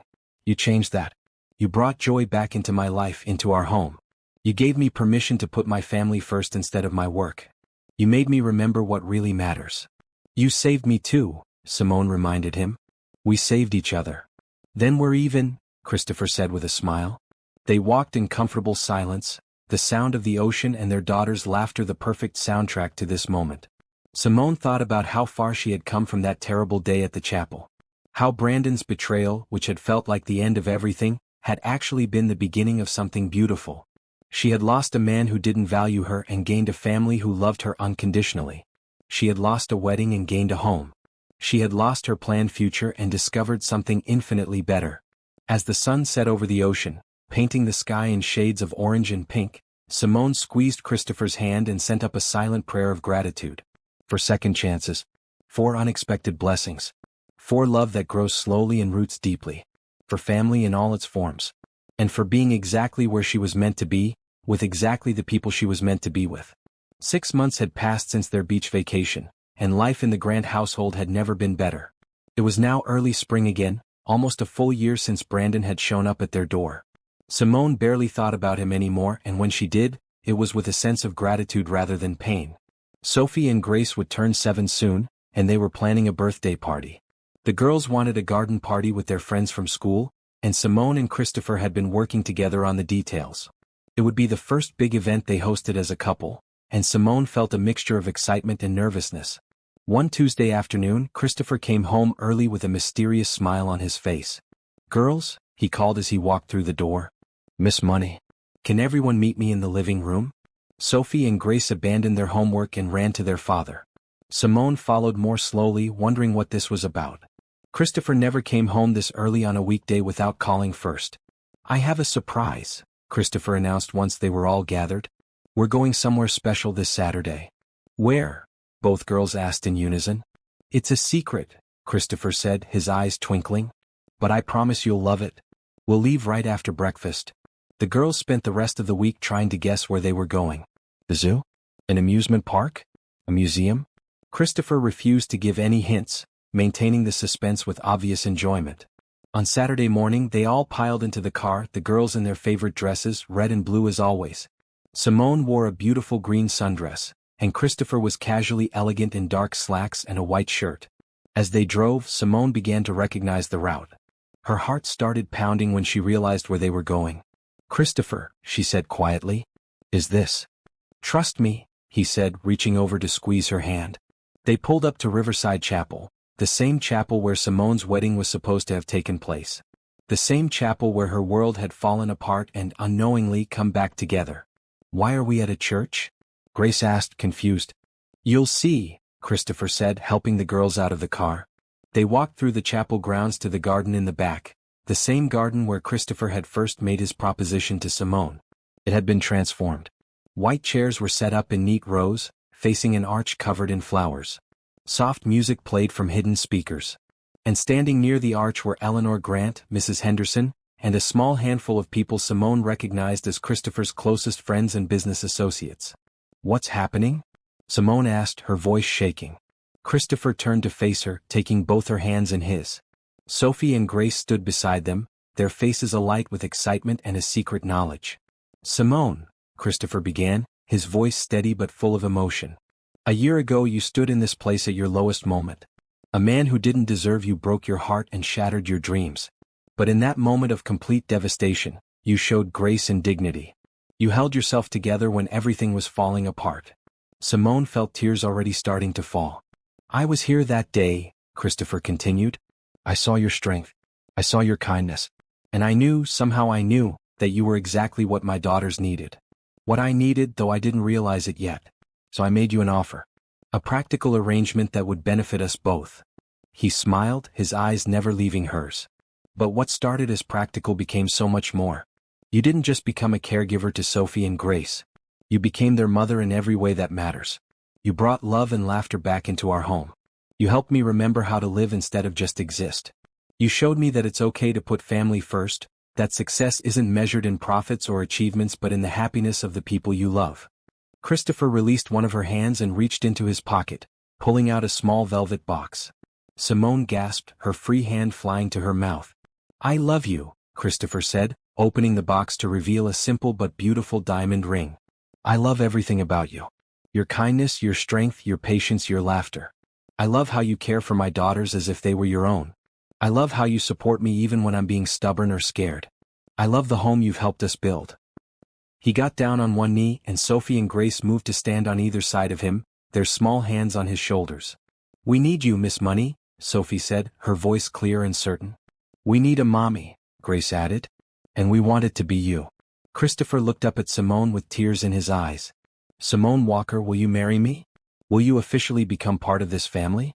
Will you be my wife and the mother of my daughters?" Simone was sobbing now, tears of joy streaming down her face. This was the same garden where her previous dreams had ended, but it was also where her real dreams had begun. Where Christopher had offered her a lifeline and unknowingly her future. "Yes," she said, her voice breaking. "Yes, yes, yes. 1,000 times yes." Christopher stood and slipped the ring onto her finger, then pulled her into his arms. Sophie and Grace wrapped themselves around both of them, creating a family hug that felt like everything Simone had ever wanted. The small group of witnesses erupted in applause. Eleanor was dabbing at her eyes with a handkerchief. Mrs. Henderson was beaming. And the same pastor who had been present for Simone's failed wedding, stepped forward with a wide smile. "I believe we have a wedding to perform," he said warmly. Simone pulled back from Christopher's embrace, confused. "What?" "If you're willing," Christopher said. "I thought we could get married today. Right here, right now, in the place where we found each other. Replace your worst memory of this place with the best one. But only if you want to. We can wait, have a big wedding, do this however you prefer." Simone looked around. The garden was beautiful, decorated simply but elegantly. The people who mattered most were here. The girls were practically vibrating with excitement. "I don't need a big wedding," Simone said, smiling through her tears. "I just need you. All of you. Let's do this." Eleanor stepped forward with a garment bag. "I took the liberty of bringing something for you to wear, dear. Just in case." Inside was a beautiful cream-colored dress, knee-length and elegant, nothing like the elaborate wedding gown Simone had worn a year ago. This was simpler, more sophisticated, more her. "It's perfect," Simone whispered. Mrs. Henderson whisked her away to the chapel's preparation room to change. As Simone slipped into the dress, she caught sight of herself in the mirror. She looked different than she had a year ago. Happier. More confident. More herself. "You deserve this," Mrs. Henderson said softly, adjusting the dress. "You deserve all the happiness in the world." "I can't believe this is happening," Simone said, touching the ring on her finger to make sure it was real. "Believe it," Mrs. Henderson said with a warm smile. "That man loves you deeply. Those girls adore you. This is your happy ending." When Simone stepped back out into the garden, Christopher's face transformed. He looked at her like she was the most beautiful thing he had ever seen. Sophie and Grace, who had been given small baskets of flower petals, scattered them along the short aisle, giggling with delight. There was no dramatic music, no long processional. Simone simply walked the short distance to Christopher's side, and together they faced the pastor. The ceremony was simple and heartfelt. They exchanged vows they had written themselves. Christopher promised to love her, support her, and never take her for granted. He promised to be a partner in all things, to listen when she spoke, and to always make their family his priority. Simone promised to love him through good times and hard times. She promised to be a mother to Sophie and Grace with all her heart. She promised to build a home filled with laughter, kindness, and hope. When the pastor asked if anyone had objections, Sophie raised her hand, making everyone laugh. "I have something to say," the little girl announced.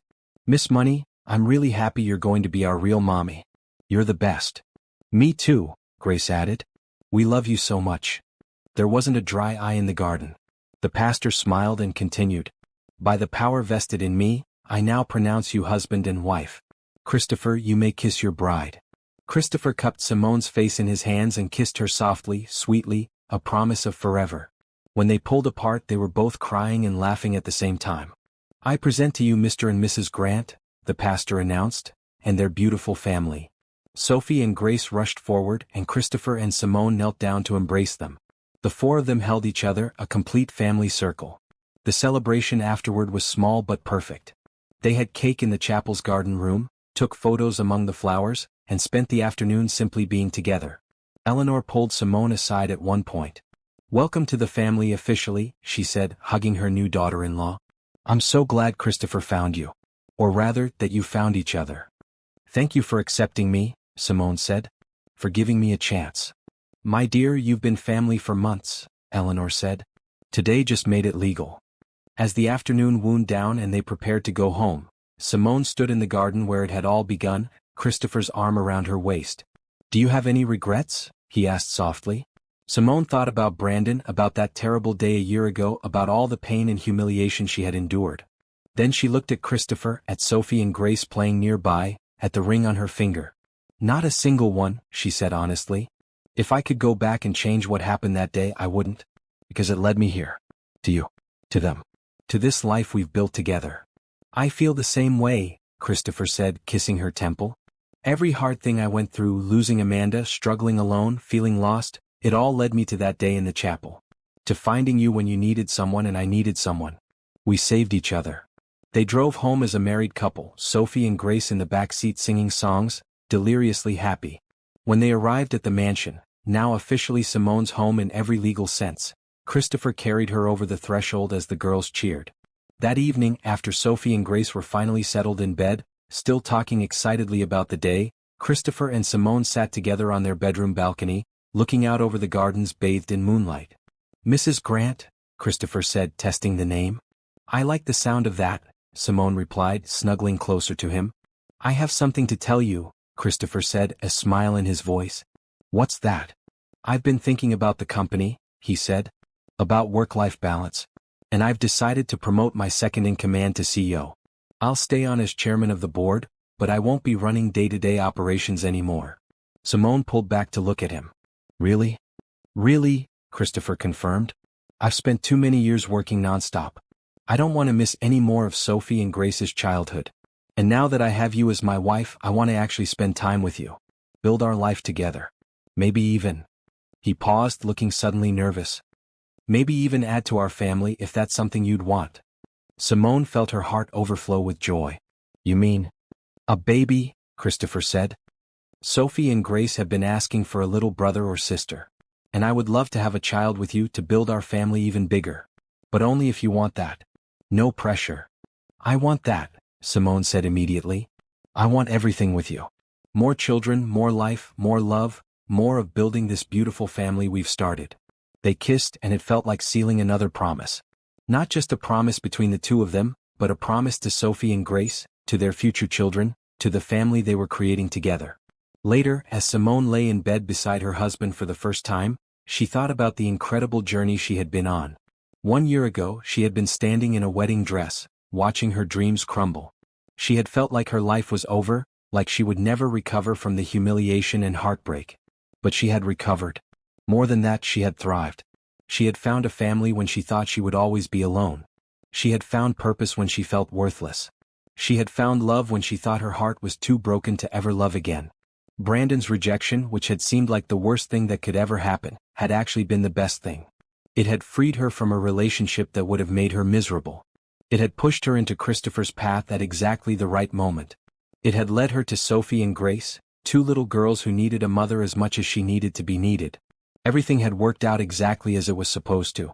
Not the way she had planned, not the way she had expected, but better. So much better. As sleep began to claim her, Simone sent up one final prayer of gratitude. For heartbreak that led to healing. For endings that created new beginnings. For a man who had seen her worth when she couldn't see it herself. For two little girls who had taught her what unconditional love really meant. For a family built not on biology or convenience, but on choice and commitment and genuine affection. And for hope. For the kind of hope that believes good things can come from bad situations. The kind that trusts in second chances. The kind that knows love, real love, is worth waiting for. She had found her happy ending. Not in a fairy tale way, but in a real, messy, beautiful human way. And it was more perfect than anything she could have imagined. The next morning, Simone woke to find Sophie and Grace already in her room, bouncing on the bed. "Wake up, Mommy," Sophie said, and then stopped, her eyes going wide. "I called you Mommy. Is that okay?" Simone felt tears spring to her eyes, but they were happy tears. "That's more than okay, sweetheart. That's perfect." "Mommy," Grace repeated, testing the word. "We have a real mommy now." Christopher appeared in the doorway, carrying a tray with breakfast. "I thought we could start our first day as a married couple with breakfast in bed." "All of us?" Simone asked. "All of us," Christopher confirmed. "We're a family. We do things together." So they all piled onto the bed, the four of them eating pancakes and fruit and laughing at Sophie's syrup mishap. It was chaotic and messy and absolutely perfect. This was her life now. This was her family. And Simone had never been happier. As the sun streamed through the windows, illuminating her husband's face, her daughter's smiles, and the beautiful room in their beautiful home, Simone realized something important. She hadn't just survived the worst day of her life. She had transcended it. She had taken that pain and transformed it into something beautiful. She was no longer the woman who had been rejected at the altar. She was Simone Grant, wife and mother, loved and valued and cherished. She was home. And that was the greatest happy ending of all.